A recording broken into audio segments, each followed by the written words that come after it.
Hi, I'm Tim and welcome to the Chesler Sound podcast. I have over a decade of experience working within audio, from music productions to podcasts to audio for film and video to even live events and anything in between. Yet there's still so much more I still need to learn from so many unique, interesting people behind those scenes.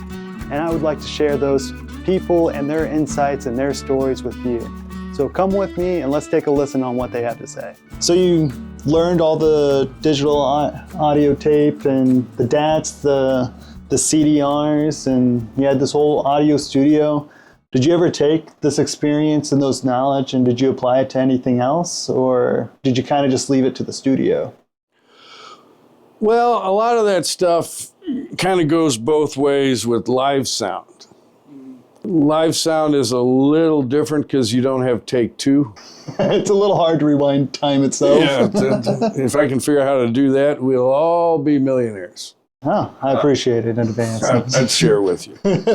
So I would have a completely separate systems. Nothing. I didn't pull rack mount gear out of my racks in the studio to go do gigs, but I had separate equipment, and some of it was duplicates.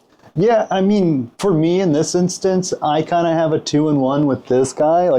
This is like mostly a live board, but I'm using it as an interface because you can add an additional card to it, an interface card, where you can do 32 in and 32 out. Granted, it only has 8 actual physical outs, but it has that ability to, use through AES64, just go through, which is a network protocol to transfer audio, which makes way less equipment you need with digital. Like I have a digital snake that I can just connect to instead of having to do like that heavy, because I had a 100-foot 16-channel snake that was 100 pounds, 75 to 100 pounds at least. I still have one. If you know what to do with them, let me know. No. I've tried to give it away and nobody wants it. I actually might know a person or two. Actually, if anyone else wants to comment, I'm sure we can maybe hook something up. On that note, like and subscribe. I don't know if that's the right place to do it, but here it is. Anyways, I definitely do like the flexibility of this mixer because it's able to do live and studio recordings and whatnot. But at the same time. Yeah, at the same time. Yeah. I can record a live band simultaneously and separate from the mix. I can do the mix preamps before it hits the mix. And even my old analog board, for live gigs, I used a studio board that was 20 in and 4 out, I think. Okay. But you could, with direct outs and such, you could do a 16-track recording at the same time separately that you could do a stereo front of house PA. Using aux sends and whatnot. And that was all audio gear, and it was about the size of that. Wasn't much bigger. So analog and digital recording equipment's pretty much interchangeable. Well, not the recording, but the live mixing and so much of the equipment is interchangeable for live sound or studio sound. The biggest difference is on live sound, you better have a plan B. Yeah. And you need to have some redundancy in your equipment, not necessarily spare equipment, but some way you're going to patch around that amplifier that just blew one channel. You're going to have to patch around it. And one of the things that I find with some of today's new gear, powered speakers, they're sure handy to just pick up the speaker. It's got the amp in it and everything else. Run an XLR cable to it and you're ready to go.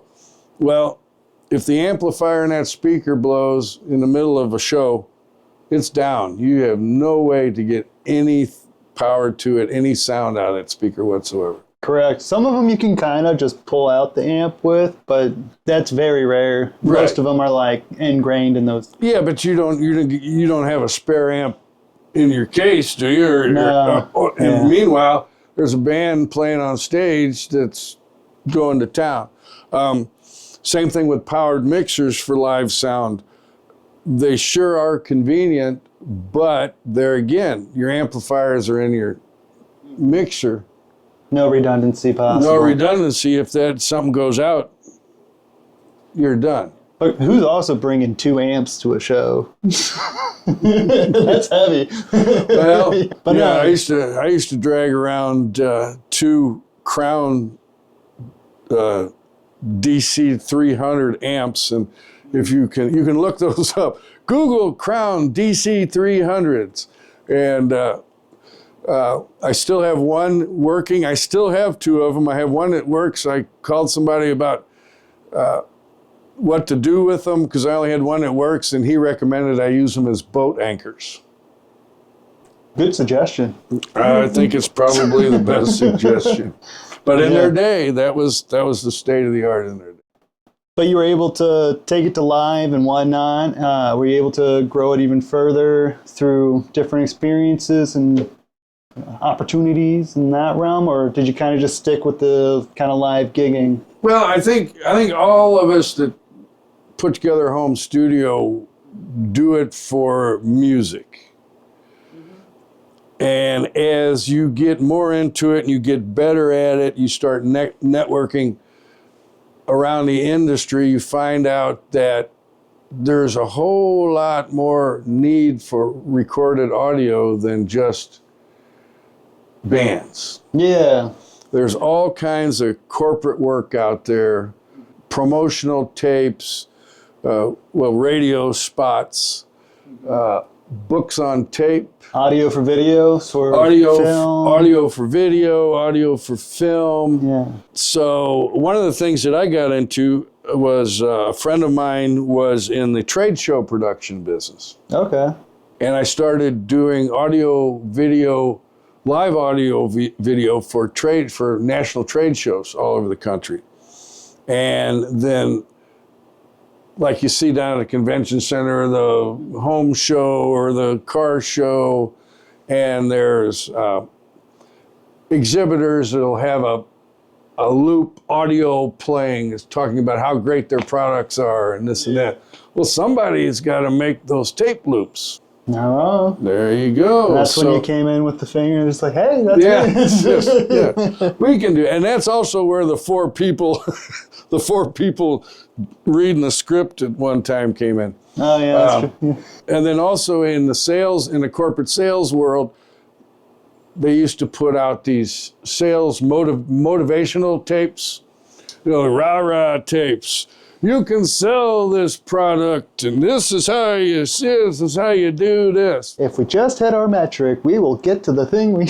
and one of this guy's clients that I did the tapes for made them such that their salespeople were supposed to play them in the cassette player in their cars as they drove across the country from client to client. That sounds annoying. I wonder if any of them actually got used for that.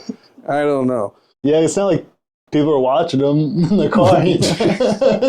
But when you get right down to it, as far as economics go and a business plan goes, yeah, there's a lot more money in doing corporate stuff like that than there is in doing bands.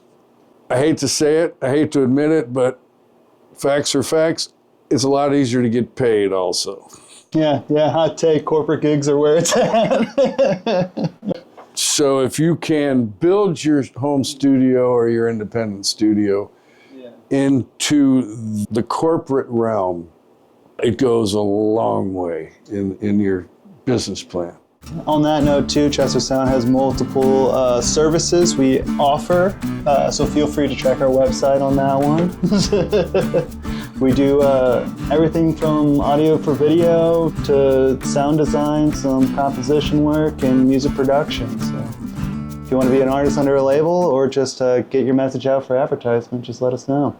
Going back to redundancy on live equipment, what was a good example of where that redundancy came into play for you?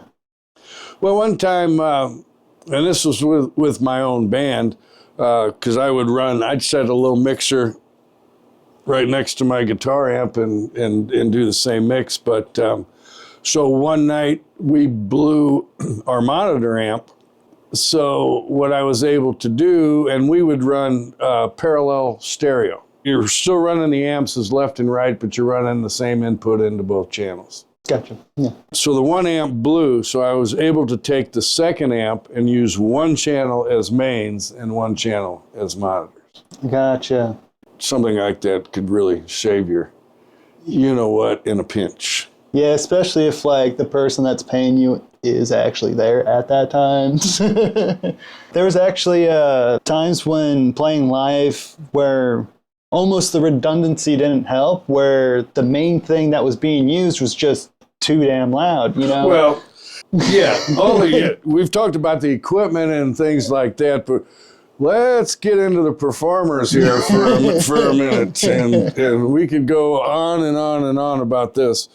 But if there is something coming off of stage, I used to do sound for a band. It was I'm trying to think, 6 or 8 piece tribute band, and they're a great band. Did really accurate stuff, but the guitar player just loved to crank. I think I don't know if he had a Fender Quad reverb. I think he did have a Fender Quad. And he just played so loud that 2 things happened when he played that loud. Number one, the monitors, you couldn't get the monitors high enough so everybody else could hear their own monitor. Yeah. You couldn't get the mains up high enough to overpower the guitar amp on stage. And it's kind of hard to explain this to artists sometimes. So I would literally have complaints. One time we were doing an outdoor show. I had complaints about it being too loud at an outdoor show. And what was too loud was not the mains, it was the guitar amp on stage. And there wasn't a thing I could do about it. You know, I've had that same situation, but I actually did run up there and turn it down. To be fair, though, the person that was paying me was like, you need to turn that down. And I was like, they're not in the mains. They're like, is there anything you could do? I'm like, there's one thing I can do. I didn't, of course, go in front of the stage and be like, excuse me, everyone, let me get out of the way. You reached over from the back? Yeah, okay. I came over to the side and was just like, boop. And he saw me and he was like, and just kept playing. I was like, yeah, sorry for touching the gear and whatnot, but I'm a guitar player. I do know what the knobs do on there too. He was like, no worries. I like to have it loud and it just sounds good to me, but it was an echo chamber of a room we were in. It was like an old art hall kind of thing, not like an outdoor event where you could just dissipate that sound and hopefully get away with it. But and I don't want to think that we're giving guitar players a bad name about this, because the biggest culprit is always the bass player. Oh yeah. That's actually my main part in the band right now, is I'm a bass player. So, and as a sound engineer, if you just ask somebody to turn it down, they'll walk back. Oh, okay. The fake turn it down. The producer fader. That's my favorite thing. So my favorite thing to do to folks is if someone's really like, oh, can you add a little bit more grit to it? I'm like, oh yeah, that's actually this fader right here. Oh. How about that? And they're like, oh, yeah, that's nice. Fader doesn't do anything, you know? My wife's brother has a home studio, and he has recorded a lot in Dayton, Ohio, and he does a lot of stuff like we're talking about. He took a rack mount panel. He took a single rack mount panel, drilled a hole in it, put a potentiometer in there, put a big fancy knob on it, and then he had an artist paint a logo on the rest of the blank panel that said Mojo Filter. Chef's kiss. And it is right there in his rack system, making sure that everybody in the room can see that. And when the artist says, hey, it needs a little something, he goes, oh, I got just the thing. And he goes over and he turns up the Mojo filter that's connected to absolutely nothing. Like glitter on it and everything too, like a sparkle. Yeah. In fact, there's a product for Chesler Sound, the Mojo filter. Don't advertise something I don't have. Coming soon. Coming soon, yeah. There's other stuff at the shop. Please check it out, though.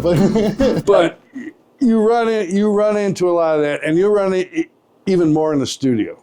Oh, 100%. So as an engineer in the studio, you're not only working knobs and faders and computers, but many times you're going to have to act as the producer. At what point does the audio engineer become a producer in home recording? Always in home recording, and a lot of times, even in big-time corporate recordings, you read books about the Beatles recording, and George Martin wasn't always there. Sometimes it was just the engineer, Jeff Emmerich, that worked at Abbey Road Studios, or Alan Parsons was the engineer on the Pink Floyd's Dark Side of the Moon. And you're going to have to act a lot as producer. You're gonna ask for a specific sound, or you're going to hear a musical passage that should be maybe put somewhere else, or a different tone on the guitar, or maybe the Add drum. some mojo to the drums. I was gonna say maybe you need a little more muffle on the kick drum, or less, or a tighter snare. Yeah. And I think most engineers have a good idea on what they're looking for in a drum sound. Yeah. I've been in a professional recording studio where on the clock, the engineer took 2 hours to dial in a drum sound before we ever hit a lick of music. We sat there for 2 hours watching the clock go round and round at, how much time per hour. Just feeling all your money just go away, yeah. But the producer thing is, it's a hat that you're going to have to wear, and you're going to have to wear it all the time. Oh, yeah, 100%. I mean, there's so many times I've had to talk just with the handful of artists under Chesler Sound to be like, hey, I like the idea you got here, but I just don't think it's going to hit audiences that well. For instance, I had one of the artists, I won't name which one per se, could even be myself for all I know. No. So what he wanted was a 2-minute segment before the song started of like conversation kind of thing, of a track kind of talking to himself before the song started. And I'm like, I'd rather just split that up so you have the song and that intro as 2 separate things. We don't have the experimental audio era of now it's short attention spans we got to deal with. And I asked said person, I was like, if you were in that position of the audience, would you listen to someone monologue for 2 minutes before the song caught on? And then not only that, but say if you're jamming on your car with it and the track comes on, are you going to wait? It's always that kind of thought. But no, I definitely feel producer more so than engineer sometimes with this home studio. One of my favorite stories was trying to get a lead guitar track. Turned out to be we're looking for a slide guitar track on a song, and the slide player in the studio just wasn't getting the hang of it, and take after take, and I'm just not feeling it, and so what we were looking for was developing in my mind at the same time. There was a lot of slide playing in, when we think of slide, we think of blues and rock, but there's a lot of slide playing in Hawaiian music. Oh, yeah. And it was a blues song, but for some reason this Hawaiian thing came into my head. And there's a Hawaiian artist that was famous for that kind of stuff. His name was Don Ho. So I told this slide player, I said, think Don Ho. Mm-hmm. And within 2 more takes, he had exactly what we were looking for. When you have a client come into your small studio, your home studio, many times they are kind of looking for some guidance. Because generally speaking, the person behind the board has way more experience in the business than the person on the other side of the glass. That's why they came to the person behind the board, right? Is for that experience and that guidance. And even though they come in with a song and then they know exactly how the song should go, down to the note. They're well rehearsed. They practice. They've got what they want to do. Mm-hmm. There is always room for a more experienced ear to add input. Oh, 100%. And it's not always taken well. My ego's been hit a few times, and for the better. And from looking at album credits, and part of what got me interested in the music business in general was I would read album credits, and we're talking vinyl albums, 12 by 12 with the printed. And every album I ever owned, I read who the songwriters were, who the producers was, what studio it was recorded in, and this and that. When I got into working on the musician side of the glass in studios, we didn't think we needed a producer. Who knows our music better than we know our music? Well, the producer may not know your music as well, but he knows the business and he knows the industry. And he knows the audiences. I think that's like a big thing too, especially if they have that experience and that history of what has worked, what hasn't worked with those genres. That goes without question. That's one of the most valuable things you can have as a producer is knowing what works and what doesn't work. And that's how you get that hat. And it took me many, many years to realize that was a good thing to have a producer around. And it's fresh ears. True, yeah. I do my band's work from recording and mixing and mastering and everything. And the hardest part for me is the separation of those positions when you're going to each stage of the process. Of like, oh, I'm recording, I need to think about what the end product's going to be, what the mixing's going to be, what's the next, like if there was another person I'm going to send this to, what would I do to make their life easier, essentially, and just going through that motion to try and make it as efficient as possible, because most independent home studios are doing other things, not just one niche kind of thing. Well, on that note, I think we touched about just about everything with a home studio, analog to digital world, and the pros and cons of each and everything in between. So thank you again for being on the show. Do you have anything you want to tell the audience or anything? Keep on rocking. There you go. All right, with that, we'll see you next time on the Chesler Sound podcast. On our next episode, we will feature Adam Frick-Verdine, where we talk about his experience over the years working on audio for video and film, shows like VeggieTales, Wing Feather Saga, and more. So come check us out on the next episode of the Chesler Sound podcast. All right, so like and subscribe so you know when the next episode will come up. And until then, keep listening to the sounds around you.